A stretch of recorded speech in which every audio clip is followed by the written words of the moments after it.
السلام علیکم دوستو، آپ دیکھ رہے ہیں انفو لانڈری اور میرا نام ہے منشا زیکب۔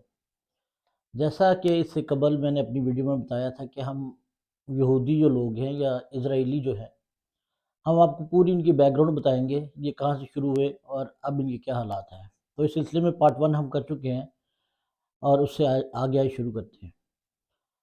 تو جیسا کہ میں نے پچھلے پارٹ میں بتایا تھا کہ حضرت یعقوب علیہ السلام جب اپنے گھر سے نکلے اور اپنے ماموں کی طرف گئے تو رستے میں رات جس پتھر پر سر رکھ کے سوئے تھے ان کو ایک نشانی لگا دی تھی، اور پھر جب آپ واپس آئے اور آباد ہو گئے کنعان میں موجودہ فلسطین، تو وہاں پر انہوں نے مسجد جو تھی وہ تعمیر کی، جسے آج بھی ہم اس مسجد کو بیت المقدس نام سے جانتے ہیں۔ ان کا کنبہ وہاں پہ آباد ہو گیا، اور حضرت یعقوب علیہ السلام اپنی جو بیوی تھی راحیل اس سے بہت زیادہ پیار کرتے تھے۔ ان کے بطن سے اللہ تعالیٰ نے آپ کو حضرت یوسف علیہ السلام عطا فرمائے، اور اس کے بعد جب حضرت یوسف علیہ السلام کے دوسرے بھائی بنیامین کی ولادت ہوئی تو وہ موقع پر جاں بحق ہو گئی۔ تو یہ دونوں بچوں سے بہت ہی زیادہ حضرت یعقوب علیہ السلام کو پیار تھا، اور حضرت یوسف علیہ السلام تو انتہائی خوبصورت تھے، تو اس لیے حضرت یعقوب علیہ السلام ان کو اپنے پاس ہمیشہ رکھتے تھے۔ باقی جو بھائی تھے جو دوسری 3 بیویوں سے تھے، ان کو اس بات پہ بڑا دکھ ہوتا تھا کہ ابا جان ایک بیٹے پر سب سے زیادہ توجہ دیتی جبکہ وہ باقی سارے کام کاج کرتے ہیں۔ تو جب حضرت یوسف علیہ السلام کی عمر کوئی 8 سال ہوئی، 8-9 سال کی، تو انہوں نے ایک خواب دیکھا۔ انہوں نے خواب میں دیکھا کہ مجھے چاند، ستارے اور سورج جو ہے 11 ستارے اور چاند اور سورج مجھے سجدہ کر رہے ہیں۔ انہوں نے یہ خواب اپنے باپ کے ساتھ شیئر کیا، تو باپ کو پتہ چل گیا کیونکہ حضرت یعقوب علیہ السلام بھی پیغمبر تھے، اللہ کے نبی تھے، تو حکمت تو ظاہر ہے ان کو پتہ تھا کہ اس میں کیا حکمت ہے۔ ان کو سمجھ آ گئی کہ یہ آگے جا کر اللہ تعالیٰ اس کے اوپر بہت رحمت اور فضل فرمائیں گے، لہٰذا انہوں نے کہا کہ آپ یہ والی بات جو ہے وہ کسی اور کے ساتھ شیئر مت کیجیے گا۔ اینی ویز، تو اس کے بعد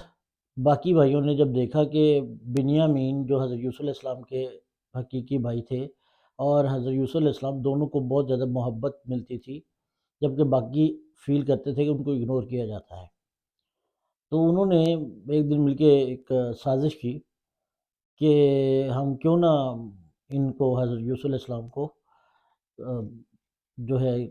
ان کو راستے سے ہٹا دیا جائے تاکہ باپ کی پوری توجہ جو ہے وہ ان کے اوپر آ جائے۔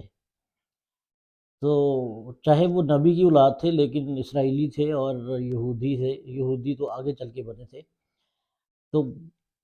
مطلب اس سے اندازہ کر لیں کہ کنٹروورسی یا اس طرح کریٹ کرنا ان کا شروع سے ہی رویہ اور ان کا طریقہ کار رہا ہے۔ انہوں نے ایک بھائی نے اس بات کی مخالفت کی کہ ان کو قتل نہ کیا جائے بلکہ کسی اندھے کنویں میں جا کے ان کو پھینک دیا جائے تاکہ جب کوئی قافلہ وہاں سے گزرے تو وہ ان کو نکال کر لے جائیں۔ اس فیصلے کے لیے انہوں نے حضرت یعقوب علیہ السلام سے کہا کہ حضرت یوسف علیہ السلام کو بھی ہمارے ساتھ آپ باہر جنگل میں بکریاں اور بھیڑیں چرانے کے لیے ان کو اجازت دے دیں، اور یہ بڑے خوش ہوں گے وہاں جا کے، کیونکہ یہ گھر میں رہتے ہیں اور اس لیے زیادہ بہتر ہے کہ یہ ہمارے سے چلے جائیں۔ حضرت یعقوب علیہ السلام کو وہم تو تھا ہی، لیکن انہوں نے جب بہت زیادہ اصرار کیا تو آپ نے ان کو ان کے ساتھ بھیجنے کی اجازت دے دی۔ خیر جب وہ بھائی چلے گئے اور انہوں نے جا کے ایک کنویں کے اندر حضرت یوسف علیہ السلام کو پھینک دیا، ظاہر اللہ تعالیٰ نے ان کو بچانا تھا اور وسیلہ بنانا تھا، تو ایک قافلہ وہاں سے گزر رہا تھا، انہوں نے پانی کی گرد سے کنویں میں ڈول ڈالا، تو انہوں نے جب کھینچا تو دیکھا کہ ایک بڑا انتہائی خوبصورت لڑکا جو ہے وہ اس ڈول کے ذریعے باہر آ گیا۔ تو انہوں نے یہ سوچا کہ اس لڑکے کو مصر کے بازار میں جا کے ان کو فروخت کر دیا جائے گا غلاموں کی طرح۔ خیر اس طریقے سے حضرت یوسف علیہ السلام مصر پہنچ گئے۔ مصر کے اندر جب وہاں پہ جہاں پہ بولیاں لگتی تھی غلاموں کی، وہاں پہ جب پہنچے تو ان کو جو والی مصر تھے اس وقت کے، ان کی بیوی کو حضرت یوسف علیہ السلام بہت پسند آئے اور انہوں نے آپ کو خرید لیا۔ خیر وہاں پہ آپ نے رہنا شروع کر دیا اور چلتا رہا سلسلہ اسی طرح سے میچور ہو گئے، کوئی 18-20 سال کے جب ہو گئے، تو اللہ تعالیٰ نے آپ کو حکمت سے نوازا اور آپ خوابوں کی جو تعبیر ہے وہ بتانے کے ماہر ہو گئے۔ لیکن اس گھر کے حالات سے تنگ آ کر ایک دفعہ حضرت یوسف علیہ السلام نے یہ کہہ دیا کہ یا اللہ، اس سے تو بہتر ہے مجھے زندان میں بھیج دیا جائے، جس طرح کا سلوک میرے ساتھ اس طرح اس گھر کے اندر روا رکھا جا رہا ہے۔ کیونکہ ان کی جو بیوی تھی والی مصر کی، ان کی جو آنکھ تھی وہ غلط طریقے سے وہ حضرت یوسف علیہ السلام پر ڈالتی تھی، تو اس لیے ان کو زندان میں ڈال دیا گیا۔ خیر، زندان میں دو شاہی باورچی اور جو ساقی تھے وہ بھی وہاں پہ بند تھے۔ تو ایک دن جب ان کو پتہ چلا حضرت یوسف علیہ السلام جو ہے وہ ماہر ہیں کہ خوابوں کی تعبیر بتاتے ہیں، تو انہوں نے یہ کیا کہ ان میں سے ایک نے جو خواب دیکھا تو اس نے کہا کہ میں نے خواب دیکھا ہے کہ میں کھانا کھلا رہا ہوں بادشاہ کو جو ہے وہ، اور دوسرے نے پھر اس کی بات سنتے ہوئے یہ کہا کہ میں نے دیکھا کہ مجھے جو ہے میں نے ٹوکری سر پہ رکھی ہوئی ہے اور چیلے اور جو کوے ہیں وہ روٹیاں اتار کر بلکہ پکڑ کر اڑ جاتے ہیں۔ تو آپ نے ان کی تعبیر بتائی کہ ایک جو خان سامہ ہے یہ رہا ہو جائے گا، دوسرے کو پھانسی ہو جائے گی۔ اس نے کہا کہ یہ میں نے تو جھوٹ بولا تھا، اصل میں مجھے یہ خواب نہیں آیا، لیکن آپ نے کہا،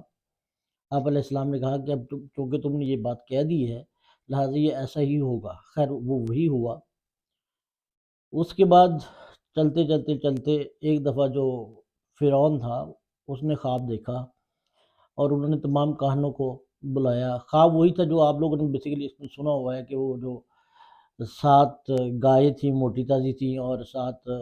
جو گائے تھیں وہ بہت کمزور تھیں، وہ ان گاؤں نے ان کو کھا لیا۔ اس طرح بالیوں والی بات جو ہے، گندم کی بالیاں جو تھیں وہ والا خواب، اس سے تقریباً ہر بندہ اس سے آگاہ ہے۔ تو جب کاہن جو ہے وہ اس خواب کی تعبیر نہ صحیح طریقے سے بتا سکے تو وہ جو بندے کو یاد آیا جو بیسیکلی خان سامہ تھا، اس نے کہا کہ مجھے جیل میں ایک بندہ ملا تھا جو خوابوں کی انتہائی اچھی اور صحیح تعبیر بتا سکتا ہے، بلکہ انہوں نے مجھے یہ بھی کہا تھا کہ میری سفارش کرنا، اور یہ سفارش والی بات جو ہے وہ ان کی وجہ سے اللہ تعالیٰ نے بیسیکلی ان کو کہا کہ ان کا جو عقیدہ ہے وہ بیسیکلی انہوں نے امید لگا لی تھی فرعون سے کہ یہ بندہ جو ہے وہ اس کو جا کے سفارش کرے گا اور میں چھوٹ جاؤں گا۔ اندازہ کر لیں اللہ تعالیٰ توحید کے معاملے میں کتنا مطلب اس پوزیسو ہے۔ تو اسی وجہ سے آپ کی قید کو بہت لمبا کر دیا گیا، تقریباً 10 سال تک، تاکہ اس بات کے اوپر کہ آپ نے امید ادھر لگا لی تھی۔ تو اندازہ کر لیں کہ آج اگر ہم لوگ بہت ساری چیزوں کی امیدیں بہت سارے لوگوں سے لگاتے ہیں تو اللہ تعالیٰ نے اپنے پیغمبر کو، اپنے محبوب انسان کو بھی نہیں چھوڑا، تو ہمارا یہاں پہ کیا حال ہوگا؟ یہ قابل غور بات ہے اور اس کے اوپر غور کیجیے گا۔ خیر، حضرت یوسف علیہ السلام نے ان کا بتایا کہ 7 سال جو ہے تعبیر بتائی کہ 7 سال جو ہے آپ کے کھیتوں کے اندر بہت اچھی جو ہے فصلیں آئیں گی، اور پھر اگلے 7 سال کے لیے قید ہو جائے گا۔ جب انہوں نے یہ تعبیر سنی تو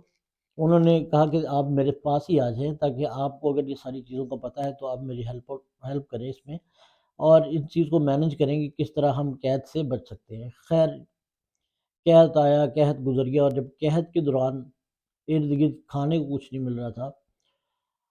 اور بہت دور دور سے لوگ آتے تھے گندم لینے کے لیے، وہاں پر گھیوں جو تھا بیسیکلی وہ لینے کے لیے۔ ان دا مین ویل یہ ہوا کہ حضرت یعقوب علیہ السلام اپنے بیٹے کی جدائی میں بہت زیادہ غم زدہ رہنا شروع کر دیا اور ان کی آنکھوں کی بینائی چلی گئی۔ بہت عرصہ گزر گیا۔ تو کہنے کی بات یہ ہے کہ مشکل وقت جو ہے وہ یہ مت کہیں کہ یہ ہمارے اوپر مشکل وقت آتا ہے، ہمارے اوپر تو اللہ تعالیٰ کے بہت احسان اور فضل اور رحمت ہے کہ ہمارے اوپر اس طرح کی کوئی جو ہے آزمائش نہیں اللہ تعالیٰ ڈالتے۔ انہوں نے دیکھے پیغمبر کو کس طرح سے ایک قسم کا اتنی بڑی آزمائش کے اندر ڈال دیا۔ خیر، وہ جو باقی بھائی تھے جب ان کو پتہ چلا کہ مصر کے اندر جو والی مصر ہے وہ بیسیکلی اس کے پاس گندم موجود ہے اور وہ وہاں سے گندم حاصل کی جا سکتی ہے۔ تو انہوں نے 10 بھائی جو تھے وہ انہوں نے وہاں پہ گئے، تو انہوں نے خیر وہاں سے جو پیسے وغیرہ تھے وہ لے کے چلے گئے، اور جا کے انہوں نے گندم خرید لی وہاں سے۔ تو حضرت یوسف علیہ السلام نے ان کو بیسیکلی پہچان لیا، اور انہوں نے پیسے بھی اس کے اندر ہی رکھ دیے اور وہ گندم لے کے واپس آ گئے۔ لیکن آپ علیہ السلام نے ان کو ایک بات کہی کہ جب اگلی دفعہ آپ گندم لینے آؤ تو آپ کا جو چھوٹا بھائی ہے اس کو بھی ضرور لے کے آئیے گا۔ انہوں نے عرض کیا کہ وہ ہمارے باپ سے بہت زیادہ قریب ہے، اور ہمارے بابا جو ہے وہ ان سے بہت محبت کرتے ہیں، ان کا ساتھ لانا مشکل ہے۔ انہوں نے کہا گندم آپ کو تبھی ملے گی جب وہ آپ ان کو ساتھ لے کے آؤ گے۔ اس طرح سے جب انہوں نے جا کے گندم کھولی تو دیکھا کہ اس کے اندر پیسے بھی ہیں، بڑے حیران ہوئے۔ خیر جو بھی سکے تھے، جو اشرفیاں تھیں، واٹ ایور جو بھی اس وقت کا نظام چلتا تھا۔ تو جب وہ گندم ختم ہوگی تو انہوں نے اپنے بابا سے کہا کہ ہمیں کہا گیا تھا والی مصر کی طرف سے، والی مصر بیسیکلی وہاں کا ایک آپ پرائم منسٹر سمجھ لیں، کیونکہ فرعون جو تھا وہ بادشاہ تھا، اور والی مصر جو تھا وہ بیسیکلی آپ ایڈوائزر یا وزیر اعظم کی پوسٹ کی طرح کی پوسٹ ہوتی تھی۔ اور اس وقت جو حکومت کر رہا تھا، جو بادشاہ تھا، وہ 16واں فرعون تھا۔ بیسیکلی فرعون was the title for the king. تو نام تو ان کے کچھ اور ہوتے تھے، لیکن ان سب کو فرعون کہا جاتا تھا۔ جس طرح حبشی سوری جس طرح حبشہ کے بادشاہ کو نجاشی کہا جاتا تھا، چاہے کوئی بھی اس کا نام ہوتا تھا۔ خیر تو انہوں نے بڑی مشکل سے اپنے بابا سے اجازت لی، اور اجازت لینے کے بعد انہوں نے اپنے چھوٹے بھائی کو ساتھ لیا اور وہ وہاں پہ چلے گئے گندم لینے کے لیے۔ تو حضرت یوسف علیہ السلام ان کو دیکھ کے اور اپنے چھوٹے بھائی کو دیکھ کے بہت زیادہ خوش ہوئے۔ اب وہ چاہتے تھے کہ اپنے بھائی کو اپنے پاس روک لیا جائے، لیکن ان کی روکنے کے لیے کوئی معقول کو بہانہ چاہیے تھا، کیونکہ جب انہوں نے کہا کہ اپنے چھوٹے بھائی کو چھوڑ دو اور نیکسٹ ٹائم جب آپ لوگ آؤ گے تو آپ لوگ ان کو ساتھ لے جائیے گا، تو وہ تو پہلے ہی بہت پریشان تھے کہ پہلے حضرت یوسف علیہ السلام چونکہ اپنے بابا سے دور چلے گئے تھے، ان کی جدائی میں پہلے ہی بڑے پریشان اور غمزدہ رہتے تھے۔ تو انہوں نے کہا کہ ہم میں سے کسی کو رکھ لیں، لیکن ان کو ہم نہیں چھوڑ سکتے، کیونکہ ہمارے بابا جو ہے وہ ہمیں نہیں چھوڑیں گے،